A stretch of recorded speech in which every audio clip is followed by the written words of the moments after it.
middle of the series, my crazy family holiday. That's what I want to talk about today. And I used to think that I had the crazy family holiday situation figured out. I used to think that. See, every family holiday, and every family's different, don't get me wrong, but I've been to a lot of different families' holidays, and everyone has these three groups of people. You got the, oh my goodness, what are you doing, kind of tense group of people that hang out in the kitchen, and then you have the, I don't care, ask your mother group, they hang out on your television set, usually, and then you have the, I'm bored group that run around all over the place, causing all kinds of craziness. They're never, ever where you need them to be, when you need them to be there, and they're always right there when you don't want them around. That's just the way it goes. And it's crazy. Lots of crazy things happen at the crazy family holiday. That's very true. But you know what the craziest part about it is? Most of the people that go, they don't really want to be there. It's true.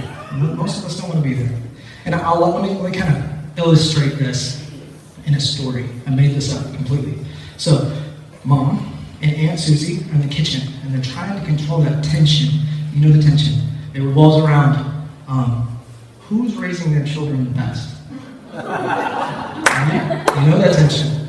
And then Dad and Grandpa are in the living room. They're sitting in front of the television sets, trying their best not to get involved in any kind of crazy family drama. That's what they're doing. And then you got Uncle Pete. See, Uncle Pete quit smoking recently, and he's not doing such a good job. So he's outside behind the shed trying to sneak a cigarette in when his niece and his nephew show up. So kind of like, hey, don't tell on me. Here you can have one, right? Dumb guy, dumb Uncle Pete. Well, it just takes one little bit of smoke to drift into a open kitchen window, and boom. Boom. That kitchen tension explodes, right? And then Aunt Susie and Mommy, they're yelling at each other and they're telling each other this, that, and the other. And they're yelling at Uncle Pete. And now Grandpa and Dad, they have to turn off the football game. They have to get up. They have to go be the disciplinarian and do that, right? Uncle Pete, we don't want to talk about Uncle Pete, but the niece and nephew, they get grounded. All said and done, it's like, man, this is terrible. This was terrible. And you know, a lot of times we don't want to be there. So, I figured all this stuff out a few years ago when I kind of outgrew that crazy group of people, when I kind of became an adult, and I found myself losing the whole afternoon to the television. Like, I don't know if you guys are like me, but if I sit in front of a television set, I start drooling. It's pretty bad. Like, the whole afternoon is gone, and until Michelle comes over and says, hey, are you ready to go? Like, I don't know what happened. I don't even know what happened the whole afternoon.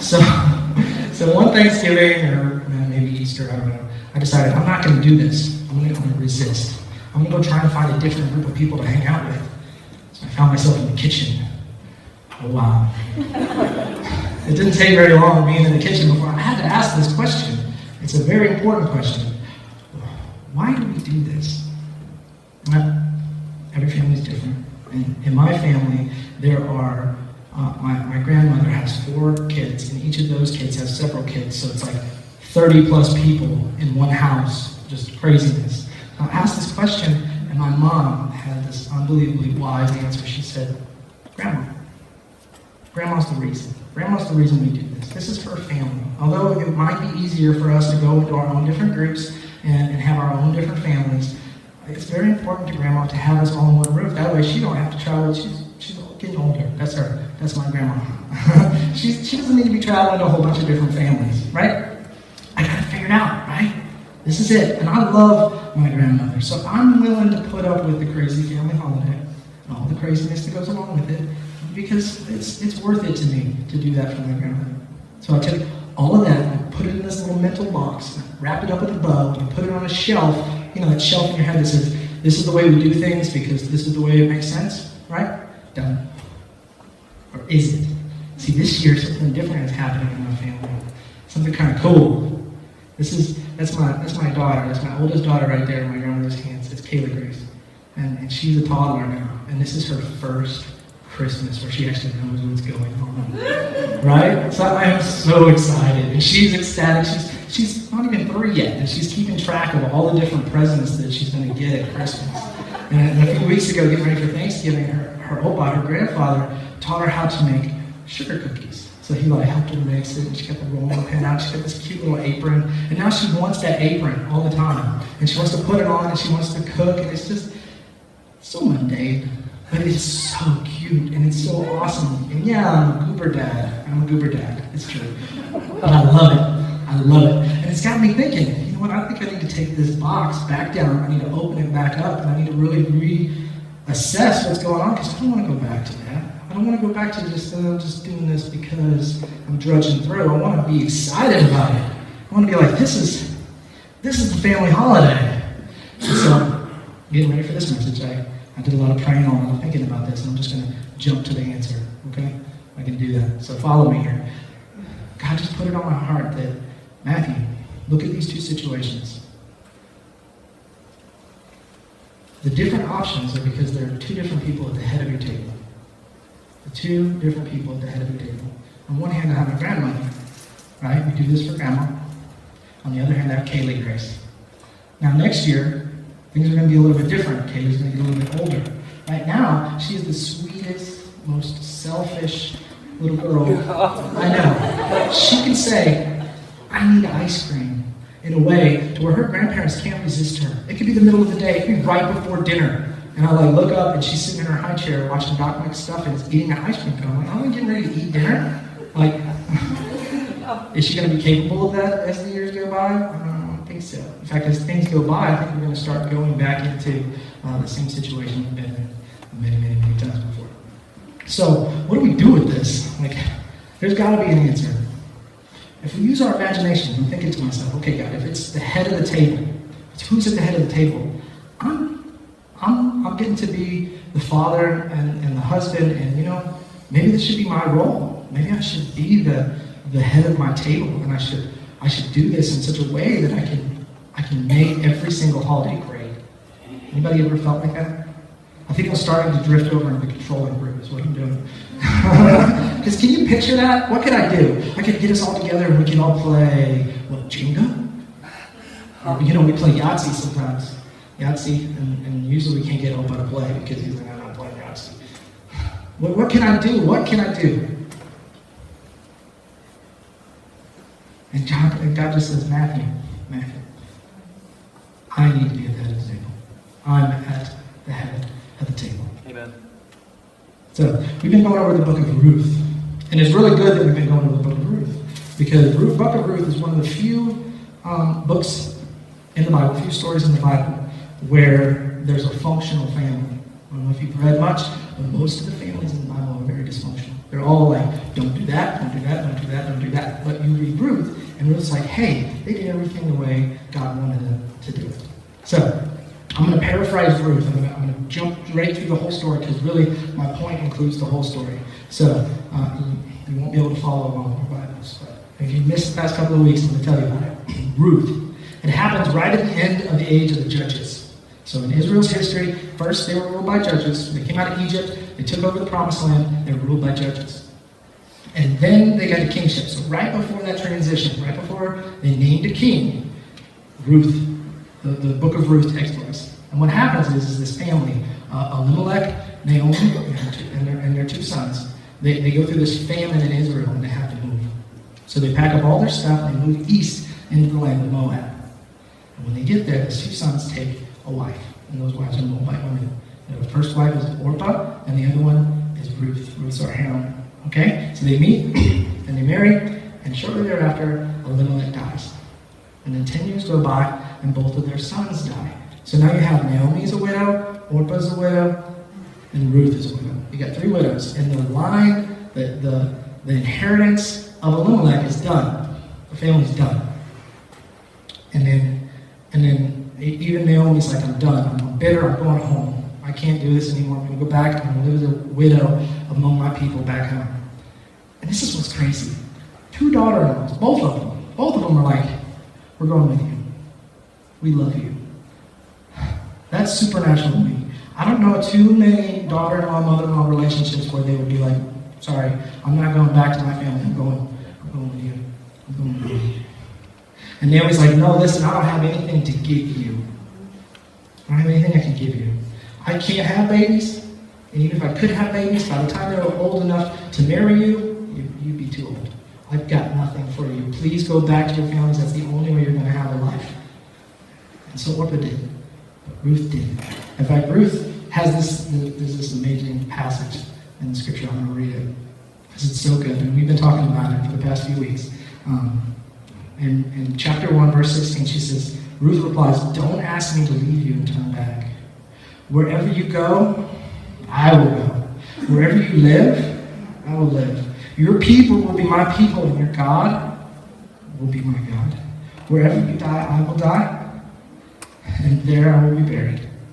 May the Lord punish me severely if I allow anything but death to separate us."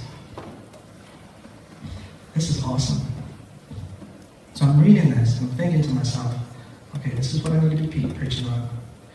God's telling me that I need to put him at the head of the table. What does that look like? What is Ruth doing right there in that passage? She's saying, Naomi, you're the head of my table. You're the head of my whole life. Now, some of us might not be in that situation where we got a mother-in-law whose life is over unless we're there taking care of her. No. But God is calling us to love the people in our life just like that. Just like that. And I think it's great because what did God do? So, if you can put ourselves in Ruth and Naomi's situation right there, they're going back to Israel, back to Bethlehem. They got nothing. They're just trusting in whatever God's got planned for them. Right? And they get there, and what happens? Ruth's like, well, hey, I heard about this gleaning thing you guys do, and we need to get fed. So I'm going to go back behind the harvesters, and I'm going to collect up what they drop. I'm going to get us some food. And Naomi's like, okay, do it. Wouldn't you know? She goes to the field where this man that owns it is there, Boaz. And Boaz says, hey, who is that woman? Who is that woman? And his servants are like, that's Ruth. That's the daughter of Naomi. And Naomi and Boaz are relations. And Boaz has the ability to redeem the family of Elimelech. He has the ability to marry Ruth and continue that family line. And he steps in, and Naomi kind of hears about this story about how Boaz loved on Ruth in that moment and said, hey, follow my people, I will protect you. She hears about it, she says, what's going on here? I'm going to tell you about this crazy, weird, flirting thing that we do. I want you to go do it. And so she does it. She does it. She says, okay, you're the head of my table. I'm going to do this weird. I encourage you guys to read it. I'm not going to talk about it, but this weird dating practice, go do it. And Ruth does it. And sure enough, Boaz says, okay, I'll redeem you.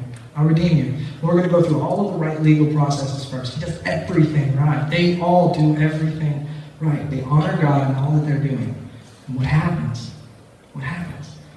Boaz redeems the family of Elimelech. They have a son named Obed. Right? And who's Obed?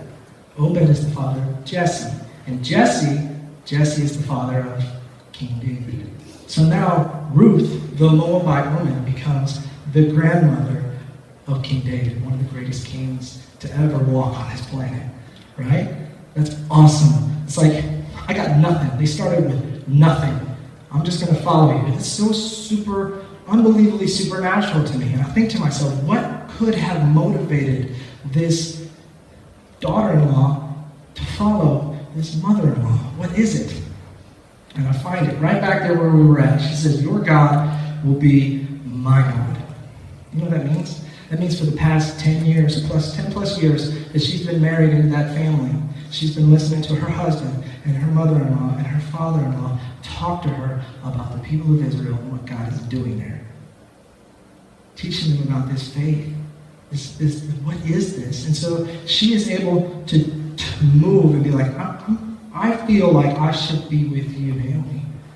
I'm willing to give up ever having a child, ever becoming a mother or a grandmother or having anything, and I'm going to follow you and just take care of you. And God's like, okay, let me show you how I've got your world right here in the palm of my hand. I can take care of you. I can take care of you. You know what he's saying right there? He's saying, I am at the head of the table. Present tense, not you get to put me there, or I'm so honored that you get a chance to put me there. He's saying, I am. I am at the head of the table. It doesn't matter what we put there, whether I'm there for my grandmother, or I'm there for Kaylee Grace, any moment that I'm in. The fact of the matter is, God is at the head of the table. That's what he's saying. I am at the head of the table. So that's great, but how does that apply? How does that apply to you and me? How can that be? I mean, our situation is a little bit different than Ruth's situation, right? How can it be? And I got a great friend of mine who taught me this great lesson several years ago. His name is Tyson Goodell. And I actually grew up with his older brother, but we joined the service about the same time. And so he got stationed here around the same time I was. We both attended Rivertown Church. We kind of grew up here. And he is one of the most charismatic, charming individuals that I know. Do we have a picture of him? Yeah, that's Tyson. So that's him being a groomsman at Michelle and I's wedding. So that's Tyson. And he had this thing that he used to say that always struck me as kind of odd. He'd be in a checkout line, or he'd be having a conversation with some random stranger, and he would say, "It's your world, I'm just living in it." I can't even say it the way he did. He's got a charismatic, confident charm. It's your world, I'm just living. I don't even know how to do it. I think to myself, every time he'd say it, and I've seen him say it several times to several different people, race, creed, gender, it didn't matter. Whoever he said it to lit up. They were like, "Yeah, thanks, man, that's great." If he would have said that to me, I'd be like, "Are you making fun of me?" Right? So, in the name of social science, when he was nowhere to be found, I was like, "I'm going to try this." So I go to the PX and get my groceries or whatever, and I'm checking out, and I'm being bubbly, and I'm being loving, and I'm doing all the things right? And at the end, I'm like, "Hey, it's your world, I'm just living in it." They look at me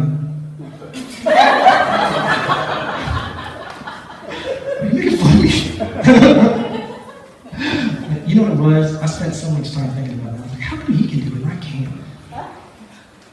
He believed it.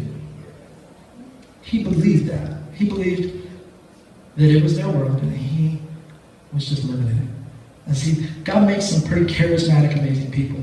He just does. And they have this amazing ability to drop everything that they got going on and just meet with you. And just be there, right there with you. And just enter into your world, see everything that's going on, and be like, "Hey, yeah, this is your world. Cool. I'm Tyson." It's amazing to think that he can do that. And what it is that ability to lay down everything that you got going on. Because it's true. We all live in our own world, right? I have my agenda, I have all my insecurities, I have all my different things that I got going on that I'm worried about. And the more that I think about them, the more that the people around me become kind of peripheral. They're like, that's you, and you're not doing what I'm doing, so you just kind of go stand over there. That's how we do it, right? He's able to drop everything, all of that, and just enter into their world. And how does he do that? How can we do that? I'm not built like Tyson. I'm not made that way. It's not as easy for me. But here's what it is. Here's what we're being told today. He's saying, God is telling us to live your life as if everything's going to work out. That's what he did. That's exactly what he did with Ruth. Through the whole story of Ruth, everything worked out. Not only did it work out, but it worked out in an amazing, huge way. I want to tell you how huge. You realize that Ruth the Moabite has a book in the Bible. Her story is in the Bible. I'm going to take that one step further and see if you can follow me. She has a book in the Torah. The Jewish book that is so holy that you have to, every iota and every little thing, when you scribe it and copy it, has to be just perfect. She has her whole story in it. Did any of you know who the world leaders were 4,000 years ago? I don't. I even kind of looked at it. How many people you think around the world today are actually discussing and having conversations about who the world leaders were in the world during the time that Ruth was there? How many people do you think around the world right now talking about Ruth? Just today, just on this Sunday morning, how many preachers do you think are in the United States of America are talking about Ruth? God blew it up. God made it huge. There are people all over talking about Ruth. There are so many lessons and so much that we can learn about how to love our families through Ruth. Why? Why? Because Ruth is the mother of Obed. Obed is the mother of Jesse, and Jesse is the mother of King David. And King David is the ancestor of Jesus Christ of Nazareth. That's why. That's why. God's like, I got this. Not only do I got this, but I got this way beyond your wildest dreams. I got this. So he's saying, live your life as if everything is going to work out. Why? Because it is. Why? Because I got this. Love the people in your life as if everything is going to work out. Back to my illustration earlier. What if we showed up, what if Aunt Susie, right? What if Aunt Susie showed up to that crazy family experience with the idea that no matter how she raises her kids, God's got this. No matter how it happens, God is working in her family and taking care of her family.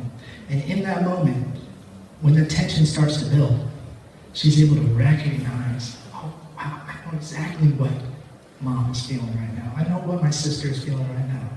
I can enter into her world and we can talk about it. We can have that heart-to-heart, awesome conversation. The one that is like every single Hallmark movie that you watch this season. Like, that moment. They can have that moment. Why? Why? Because Aunt Susie's like, God's got this. I don't have to worry about it. I don't have to defend my own or push my own agenda. I can stop everything I'm doing right now and love my sister the way that God wants me to. Because He's got this. He's got it. What if in that moment, Uncle Pete got met with grace and love and found out that, yeah, I'm pretty dumb. But I'm even dumber for letting myself get into this situation when I have so many people in this family that love me so dearly. They love me. What if the kids, what if the parents in that moment, when they find out that their kids have been behind the shed smoking, instead of being like, I can't believe that my kids did this, I know I raised them better than this, instead thought to themselves, God, what are you going to do here? What do you want me to say here? How can I go into this moment and make the most of it? Like, God, you've given me this. What can I do with this? And they were able to hear and speak into their kids' lives in such a way that their children know that not only does my parents love me, but they know me, they understand me, they're here for me, and they're behind me. And even though I might make mistakes sometimes, they love me anyway. What if? What if we could have a family holiday that was just like that? Just like that. And so, if you're listening to me right now, and you're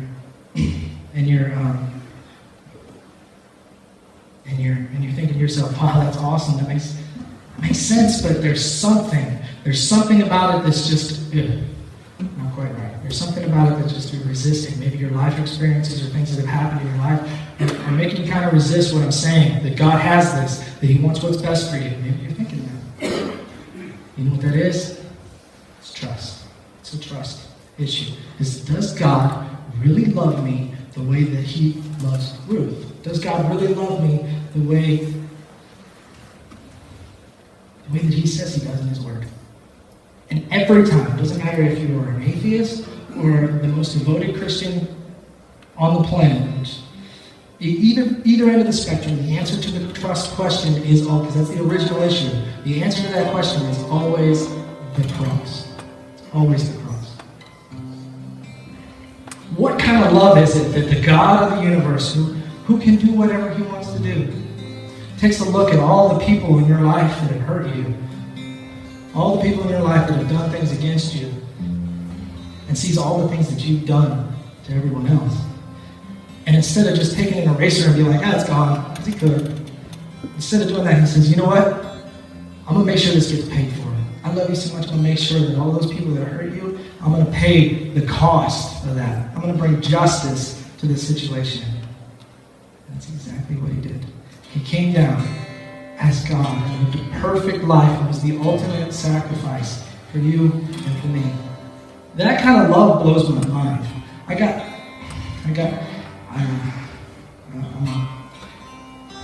spent a lot of time hanging with Mathew Cotner, and I got a couple of buddies that I don't have anymore. You know, and I think about this, and I think about the sacrifice that they've made, and it just strikes home for me What kind of love is that your brother would lay down his life for something bigger than himself? What is it that Jesus would come down here and pay for my sins? Yeah, we got a good God. We got an amazing God that loves you so much. I'm going to pray. And if you want a piece of that, if you want a piece of that, I got a prayer for you. I got a prayer for you, a prayer of salvation. You just give it to Him.